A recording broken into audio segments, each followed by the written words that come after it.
Saudara, pelaku pembunuhan perempuan yang jasadnya dimasukkan ke dalam koper berhasil ditangkap di rumah keluarga istrinya di Palembang, Sumatera Selatan. AA, pelaku kasus jenazah dalam koper, tak berkutik saat ditangkap tim gabungan polisi di rumah istri yang baru dinikahinya di Palembang, Sumatera Selatan. Jejak AA sebagai pelaku pembunuhan Rini Mariani terendus polisi dari rekaman CCTV hotel tempat keduanya terakhir kali terlihat. Usai membunuh korban dan memasukkannya ke dalam koper untuk dibuang di wilayah Cikarang, Bekasi, pelaku kabur ke Palembang.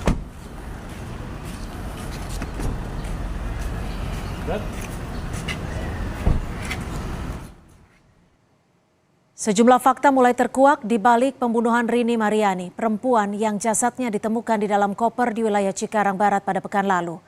Berdasarkan hasil penyidikan sementara, korban merupakan kasir dan pelaku adalah auditor internal perusahaan. Fakta lain yang ditemukan penyidik, setelah membunuh korban, tersangka menggasak uang sebesar 43 juta rupiah milik perusahaan yang hendak disetorkan bank oleh korban. Kemudian korban itu kan membawa sejumlah uang yang akan rencana disetorkan ke bank. Uang itu adalah uang perusahaan. Uang itu juga diambil oleh tersangka. Korban infonya sebagai kasir dan tersangka sebagai auditor ya di perusahaan yang sama, cuma berbeda cabang. Keluarga Rini Mariani, korban pembunuhan yang jasadnya dimasukkan ke dalam koper dan dibuang di Bekasi, meminta pelaku dihukum seberat-beratnya. Keluarga tak menyangka pelakunya merupakan rekan kerja almarhumah di perusahaannya. Bahkan keluarga sempat bertemu dengan pelaku saat mencari tahu keberadaan korban saat hilang kabar. Kepada pihak keluarga, pelaku sempat menyarankan agar tak melapor ke polisi. Sementara suami korban meyakini pelaku membunuh sang istri karena ingin menguasai uang setoran korban sebagai kasir perusahaan. Atas perbuatannya, keluarga minta pelaku dihukum seberat-beratnya. Kalau dari pihak keluarga sebenarnya sangat berharap tuh pelaku dihukum yang seberat-beratnya. Kalau bisa sampai hukuman mati ya, hukuman paling tertingginya. Hari Kamis minggu kemarin tuh sempat bertemu dengan pelaku di kantor pusatnya, dan saya sama anak almarhum yang pertama tuh sempat ngobrol juga gitu dengan pelaku tuh, dan pelaku memang menyarankan saya untuk tidak melaporkan ke pihak berwajib terlebih dahulu dan menyarankan untuk membicarakan secara kekeluargaan dan keluarga pihak suaminya. Kalau saya kepinginnya hukuman mati, karena karena ini yang saya ikuti ini udah si pelaku udah merencanakan. Kedua, dia sangat biadab, jadi dia tahu keseharian dia sebelum udah mempelajari semuanya. Misteri siapa pembunuh perempuan dalam koper yang jasadnya ditemukan di Cikarang Barat, Kabupaten Bekasi, Kamis pekan lalu diungkap polisi. Tersangka pembunuhan bernama Ahmad Arif ditangkap polisi di Palembang, Sumatera Selatan lewat serangkaian bukti yang tercecer di lokasi pembunuhan. Salah satu bukti kekejaman pelaku terekam lewat CCTV di hotel tempat pelaku mengeksekusi korban.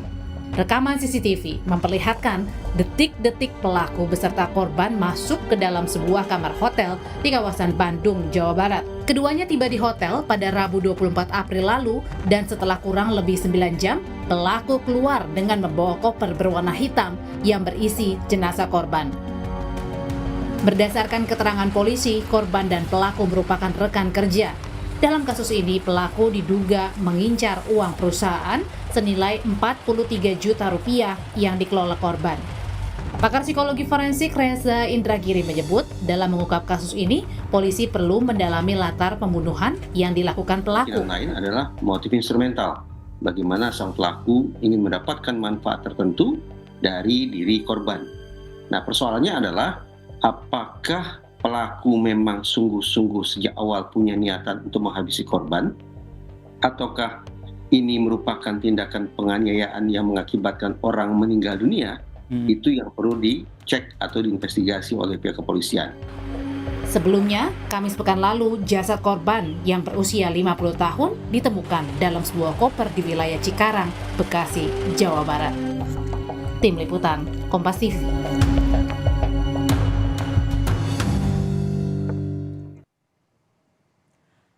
Pendalaman masih dilakukan polisi untuk mengungkap kasus pembunuhan yang jasadnya ditemukan dalam koper. Lalu apakah motif uang menjadi alasan utama tersangka menghilangkan nyawa korban? Kita bahas bersama kriminolog UI Hanifah Hasna. Selamat sore Mbak Hanifah, terima kasih sudah bergabung bersama kami di Kompas Petang. Selamat sore Mbak Cynthia. Ya, Mbak Hanifah, ini kan polisi mengungkap korban membawa uang kantor yang ia kelola selaku kasir saat menemui pelaku. Apakah sudah bisa terungkap jika memang motif pembunuhan adalah ingin menguasai uang yang dikelola korban? Ya, baik. Jadi sebetulnya motif itu ada dua ya, seperti yang disampaikan sama Bang Reza tadi itu. Yang pertama emosi, yang kedua adalah instrumental. Instrumental itu kepemilikan terhadap, antara lain isinya adalah kepemilikan terhadap segala sesuatu gitu ya, baik kedudukan maupun ekonomi dan lain-lain gitu ya. Nah ini harus diketahui adalah apakah sebelumnya memang ada hubungan tertentu atau tidak sama sekali, hanya murni masalah ekonomi atau masalah uang.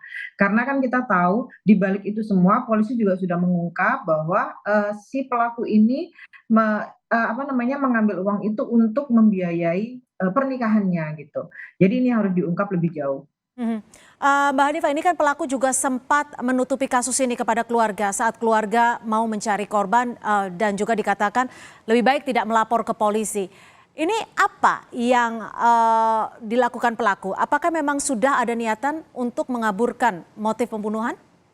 Sebetulnya ini juga yang harus dilakukan atau diungkap oleh polisi. Tapi menurut saya dengan dia mengajak korban itu ke suatu tempat, dengan dia menyiapkan tempat khusus untuk menyimpan jasadnya, ini sudah termasuk dalam kejahatan terencana gitu ya. Lalu setiap pelaku itu sudah mengukur tujuannya siapa, targetnya siapa, apa yang akan diambil.